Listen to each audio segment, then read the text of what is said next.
Hi guys, Matt V's Movies back for another video, and today is my review for the newly released film Joker FOLIE A DEUX. So yeah, this one is certainly creating a bit of a buzz in the sort of the reviews. Seems to be a bit of a Marmite film, I would say. You're either going to love this film or you're going to hate it. A lot of the things I've seen so far are quite negative about this film. So I had the opportunity to watch this, and we're going to get in today to my thoughts on this film on my review.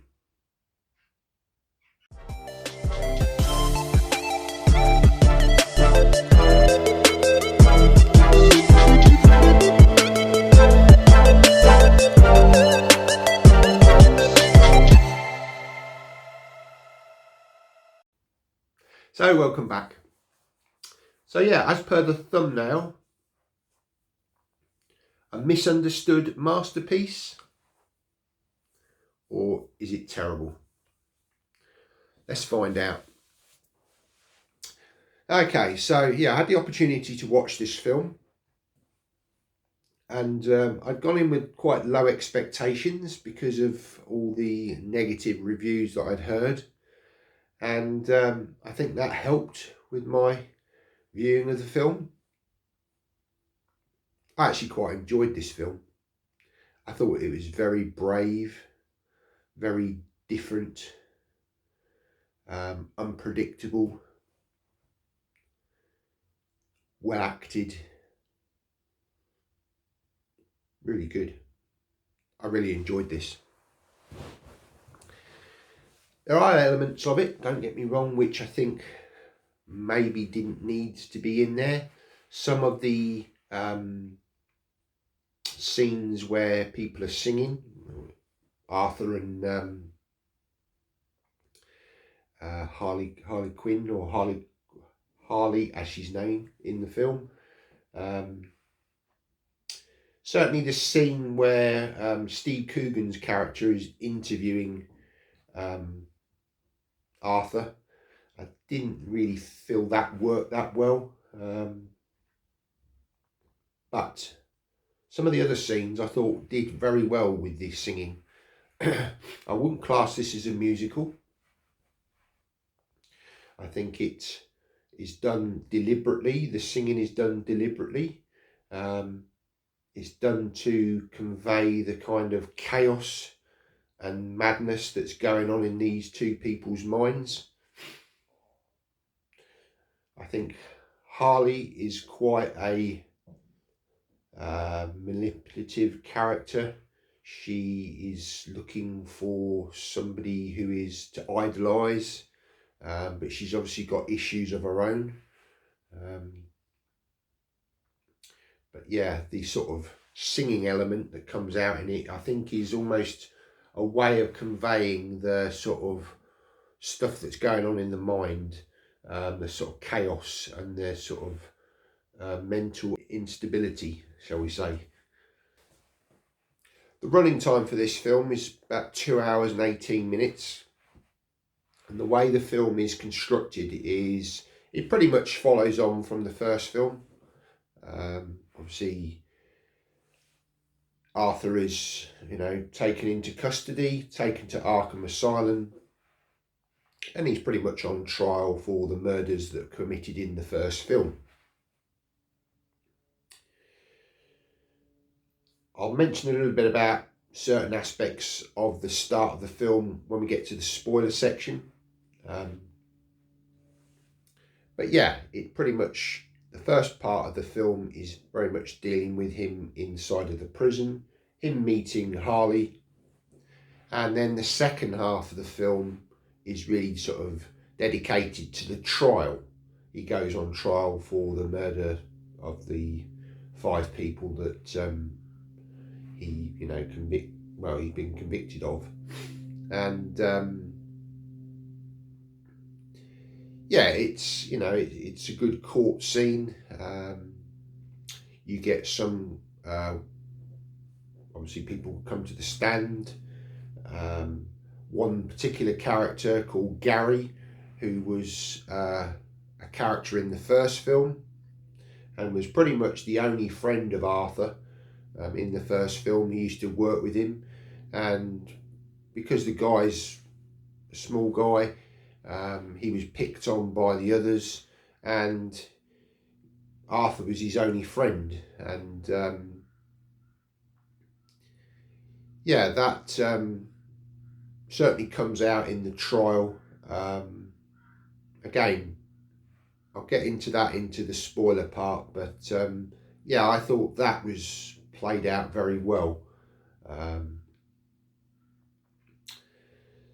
The ending of this film is very divisive, shall we say. Again, when I get to the spoiler section, we'll go into a bit of a deeper dive on that one. But I thought it was a very brave choice again. I know from what I've heard, a lot of people can't understand it, don't know why they've gone in that direction. But I can actually fully appreciate that. So we'll step into that when we get to the spoiler section. So yeah, my overall opinion of this film is, I think it's a really, really good film. Very misunderstood by a lot of people. My advice to you is, if you've not seen this film, if you've seen the first film, I would go to the cinema to see this. I think it's a worthy cinema experience. Try not to listen to other people's reviews, negativity wise. Make your own mind up.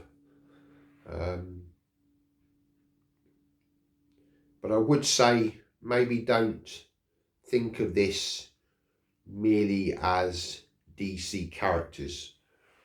If you can kind of think of it more in the real world aspect, and almost put aside that you're seeing the Joker from the Batman films, I think it might work a little bit better for you.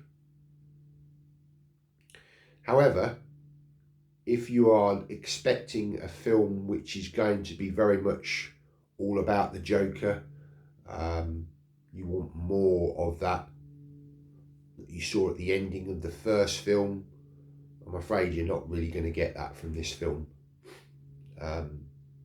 There's hints of it. There's hints of that character that comes out in this film at points. But this film is very dark. It deals with mental health in a very clever way, I feel. It's very different, like I say. It's very edgy, and I would say it's pretty much a Marmite film. You're either going to love this film or you're going to hate it. And I've heard people saying, well, if you love the first film, you're not going to like this one. Well, I tend to disagree with that. I personally feel, having now watched this film, believe me, I went in with low expectations. I thought I was going to come out of this and think, no, I think, this isn't going to be any good. How wrong I was. How wrong I was. In some ways, I think this elevates the first film for me. I think it's a great two-film project. Personally, I don't feel the need to continue with this any further. Yeah. I don't know whether I'd actually say this is a masterpiece. However, I would say it's very misunderstood. And I think in time, this film will get a cult following. I think even if you watched it once, leave it for a while, go back to it, revisit it, but try and think of it from a different perspective, and you might get something else out of it. For me, I managed to get something different from it straight away. As I say, I went in with low expectations. I didn't think of this as a Joker movie. I looked at it more as a standalone piece. I've heard people say the first film, try not to think of it as a Joker film, try and think of it as something else.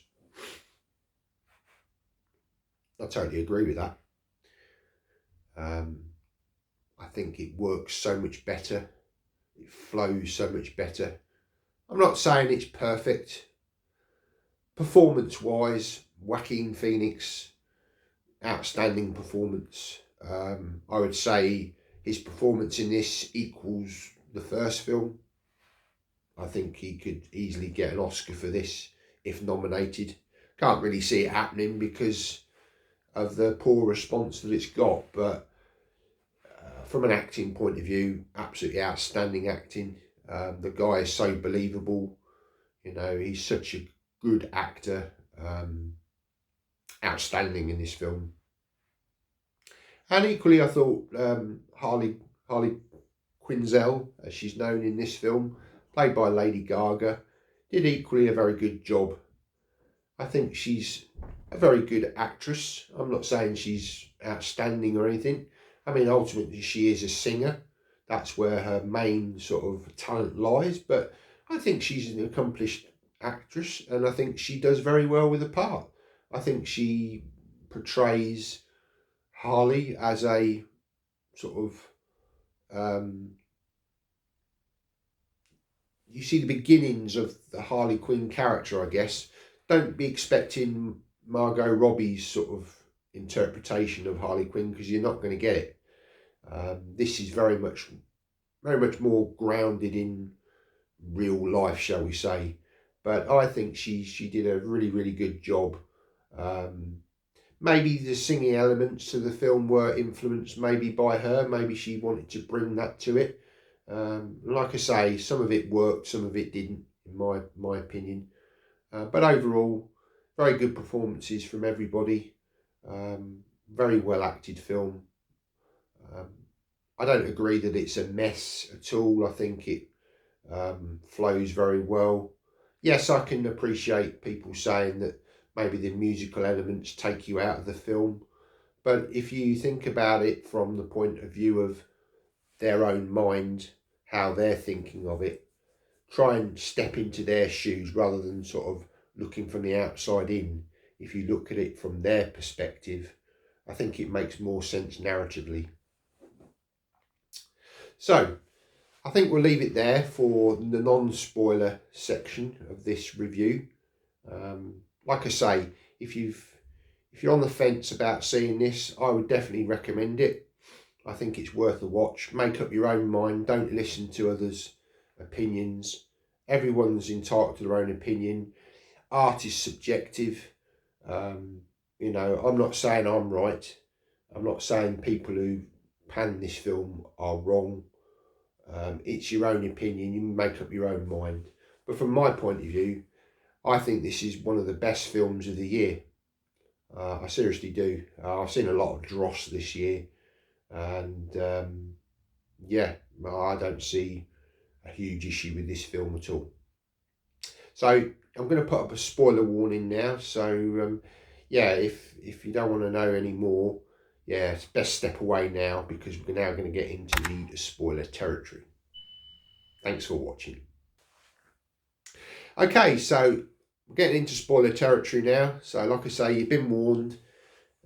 Please switch off now, because yeah, we're getting into spoilers. Okay, so the start of the film, it opens and you think, well, what's going on here? Obviously, it's a cartoon of the Joker, but I think it's done very well, because it kind of gives you just a little intro as to, obviously, you know, him being arrested. You're seeing sort of like the Joker and Arthur Fleck, you know, sort of being split apart and then put back together again. So it's already sort of giving you that, just that little bit of a reminder as to this character, and, you know, the way things are going on in his mind. It's like two people, I guess, in one. Some may say multiple personalities. Not sure on that, but split personality maybe, but not all the time. So yeah, when it first started, I thought, oh, what's this? But having thought about it, I think it's again, it's a brave, intro. It's doing something different, and why not? Why not do something different? So yeah, let's get into the part of the trial where, and this is, I think, a pivotal point in the film where we're reintroduced to Gary, who's the little guy that was in the first film. Obviously, he's put on the stand to testify, and you can tell he's a really good actor. This guy, you can tell he's really scared of Arthur. Obviously, at this point, Arthur has decided to represent himself. He's fired his lawyer, and he's been allowed to wear the clown makeup, which, yeah, I'm surprised they allowed him to do that, but I guess the judge did say that as long as it wasn't impacting on anything, then he didn't see a problem in it. And at this point, you really do see the persona of Joker coming out. Arthur, and this is the wonderful acting from Joaquin. You see him change, and his accent changes. And he's talking to the jury, and he's talking to Gary, and I thought Gary, well, the actor who played Gary, did a wonderful job in this of conveying that fear, and I think he actually changed the mindset of Arthur back to Arthur, because there's a scene toward the end of his sort of scene where he's talking, and he says, you were the only one that liked me, you didn't bully me. And I think that kind of suddenly pinged in Arthur's head, and he switched back from being the Joker, because as the Joker, he was this totally different, very confident, very, sort of, yeah, just a really sort of I'm in charge character. And behind all of that, you've got the very unstable character of Arthur, who has been, he was abused as a child.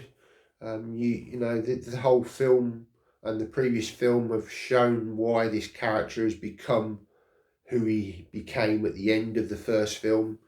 Just one thing after another went wrong, and he snapped.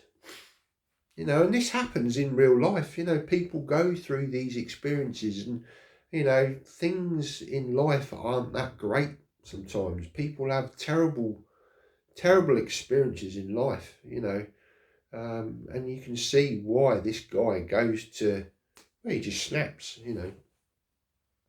So yeah, for me, that was a pivotal point in the film, that you suddenly then see Arthur return, and he realises that, he is not the Joker. And then that really sort of seals the relationship between him and Harley. Obviously, you've got the bomb that explodes. He gets out of the after being convicted.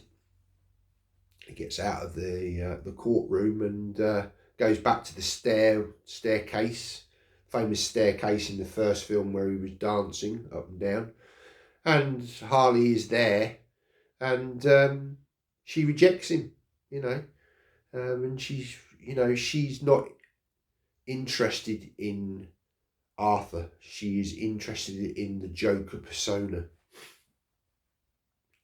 And I think this is what the sort of the public, his following, they're interested in the Joker persona, the character that's come out of Arthur, and that's what they want, and that's what she wants, that's what she's attracted to, and he can't understand it, and obviously he's then taken back,